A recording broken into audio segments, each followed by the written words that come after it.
Karbala में 72 लोग क्यों थे? ये राज शायद आपने कभी नहीं सुना। करबला में इमाम हुसैन इब्न अली अलैहिस्सलाम के साथ सिर्फ 72 लोग ही क्यों थे?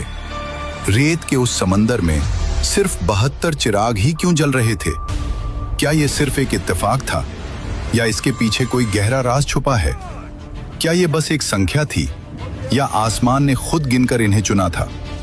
इतिहास हमें बताता है, वक्त की किताब बस इतना लिखती है कि लोग साथ छोड़ते गए, काफिले से कदम एक एक करके गिरते गए, डर गए, बिखर गए, खौफ ने दिलों को तोड़ दिया और लोग रेत की तरह उंगलियों से फिसलते गए और आखिर में 72 ही रह गए।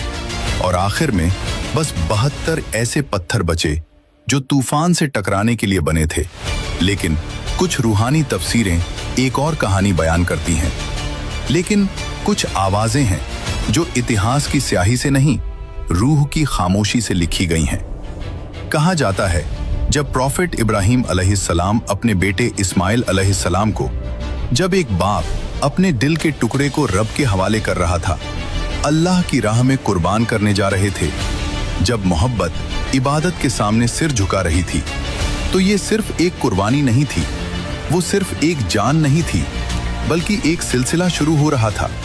वो एक दरवाजा था जिसके पार कुर्बानी की एक पूरी तारीख खड़ी थी। कुछ रिवायतों के मुताबिक आलमे अरवाह में, उस जगह जहां आवाजें भी नूर बन जाती हैं, रूहों के बीच एक पुकार उठी जो लफ्जों में नहीं, वजूद में गूंजती थी। और वहां एक रूह ने आगे बढ़कर कहा, जिसने खामोशी को तोड़ दिया, ऐ मेरे रब, अगर तेरी राह में कुर्बानी चाहिए तो मैं तैयार हूं। ऐ मालिक, अगर तेरे रास्ते को खून चाहिए तो मेरी सांसें तेरी हैं। वो रूह हुसैन अलैहिस्सलाम की थी, वो नूर हुसैन अलैहिस्सलाम था। और फिर कुछ और रूहें खड़ी हो गईं। उन्होंने कहा, लब्बैक या हुसैन, लब्बैक या हुसैन, हम भी उसी रास्ते के मुसाफिर हैं। वही रूहें बाद में करबला के मैदान में, वही नूर रेत पर जिस्म बनकर उतरे, 72 जान बनकर उतरी। हकीकत यह है कि करबला एक इम्तिहान था, जहां सवाल जान से पूछा गया था। लोगों को बुलाया गया, लेकिन सब खड़े नहीं रह पाए।